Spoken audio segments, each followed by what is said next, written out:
ایسا نہیں ہوا کہ ایک بلی کو بہت زیادہ خوراک دے دی گئی اور وہ پھول پھول کے ہاتھی جتنی ہو گئی، اور ایسا کبھی نہیں ہوا کہ ایک ہاتھی کو خوراک کم ملی اور وہ چوہے جتنی رہ گئی۔ جس کی جو فطری استعداد ازلی جو اس نے خود مقرر کی ہوئی، اس کے مطابق اس کی گروتھ ہوتی ہے، اس کے مطابق اس کی تربیت ہے، اور اس کو پتہ ہے کس کو کیا دینا ہے، اور اس کو وہ باہم پہنچا رہا ہے۔ انسان کو طرح طرح کے کھانے چاہیے، ایک کھانے سے یہ اگتا جاتا ہے۔ بھینس تو سویر شام دوپہر وہ چارہ ہی کھاتی ہے، کبھی اس نے کہا کہ کوئی ناشتہ تبدیل کر دو، اس سر جھکائے ہوئے وہ صبح بھی وہ کھا رہی ہوتی ہے، شام کو بھی وہ کھا رہی ہے۔ لیکن انسان ہے وہ ایک چیز دو دفعہ کھائے تو وہ کہتا ہے یہ تو صبح بھی نہیں تھی۔ سوا دے کر ہی آئے جامع تغیر بھی ضروری ہے، کوئی رت ہو عمر بھر اچھی نہیں ہے۔ اس کی طبیعت میں تنوع ہے، کبھی کہتا ہے کہ مجھے کھانے کے لیے میٹھا چاہیے، کبھی کہتا ہے مجھے نمکین چاہیے، کبھی کہتا ہے چٹکاری دار چاہیے، کبھی لحمیات کی آرزو ہوتی ہے، کبھی سبزیوں کی طرف اس کا دل مائل ہوتا ہے، کبھی کہتا ہے کہ نہیں آج میں نے یہ لینا ہے، آج میں نے وہ لینا ہے، اور میرے اللہ نے اس کے لیے سارے انتظام کیے۔ اللہ اکبر۔ اور جس کو ایک چاہیے اس کو ایک ہی دے رہا ہے، اور جس کو جتنا چاہیے اس کو اتنا دے رہا ہے۔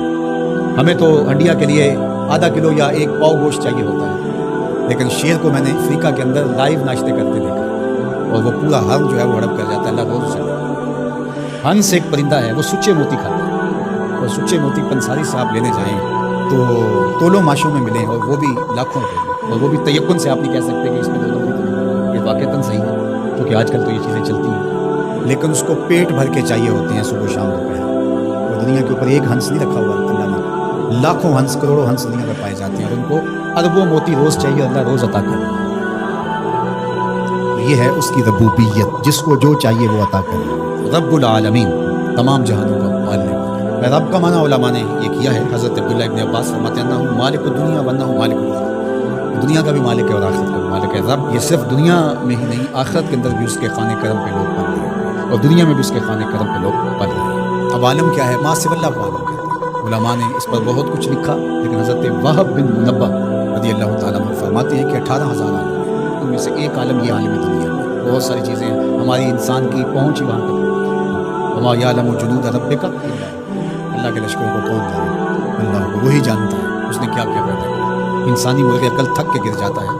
اللہ اکبر۔ تو کہا رب العالمین، تمام جہانوں کا پالنے والا۔ اچھا، یہاں رب المسلمین نہیں کہا گیا، رب المطیعین نہیں کہا گیا، رب المتقین نہیں کہا گیا، صرف نیکوکاروں کا، اچھے لوگوں کا رب۔ جو نہیں مانتے وہ ان کا بھی رب ہے، جو انکار کرتے ہیں ان کا بھی رب ہے۔ اللہ اکبر۔ یہ اس کی ربوبیت کی شان ہے کہ وہ اپنوں بیگانوں کو سب کو نواز رہا ہے۔ اور اگر آپ کی توجہ ہو تو یہاں ایک جملہ اور کہنا چاہوں گا، رب کا لفظ جو ہے وہ واحد ہے اور عالمین جمع ہے۔ رب العالمین، ایک رب اتنے جہانوں کو پال رہا ہے، ایک رب اتنے جہانوں کو پال رہا ہے۔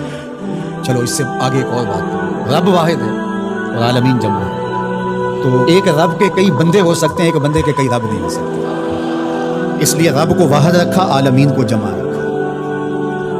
کیونکہ اگر ایک خادم جو ہے، ایک غلام 5-6 آقا رکھے تو ایک کہے پانی لے کے، اور دوسرا کہے کہ میرے حقے میں آگ بھرو، اور تیسرا کہے تو وہ کدھر جائے گا کدھر جائے گا، اور ایک آقا 100 خادموں سے بھی کام لے گا۔ تو رب کو واحد رکھا، عالمین کو جمع رکھا، اس لیے بندے کا رب ایک ہی ہو سکتا ہے، 360 نہیں ہو سکتا۔ رب ایک ہی ہوگا، اور ایک رب کے ہی بندے جو ہیں وہ ہزاروں ہیں۔ وہ تمام جہانوں کو پال رہا ہے۔ کیوں پال رہا ہے؟ کوئی ضرورت ہے اسے؟ جو بھی ہے باپ اولاد کو پالتا ہے تو اس کے ذہن کے کسی گوشے میں ہوتا ہے یہ بڑھاپے کا سبب۔ شاگردوں کو استاد پڑھا رہا ہوتا ہے، اس کے ذہن میں ہوتا ہے کہ کل یہ میرے کاج میں میرے ساتھ کھڑے ہو جائیں گے، میرے ساتھ۔ ملازموں کے ساتھ ان کا باس کھڑا ہوتا ہے تو ان سے کام لینا ہوتا ہے، غرض ہوتی ہے۔ تو اللہ اتنے جہانوں کو پال رہا ہے تو کیا غرض ہے؟ الرحمن الرحیم، محض رحمان ہے، اسے کوئی غرض نہیں، وہ رحمان ہے اور رحیم ہے، اور یوں ہی پال رہا ہے۔ جو نہیں مانتا اسے بھی پال رہا ہے، اور جو مان رہا ہے اسے بھی پال رہا ہے۔ اللہ اکبر۔ وہ رحمان ہوا، وہ رحیم ہوا۔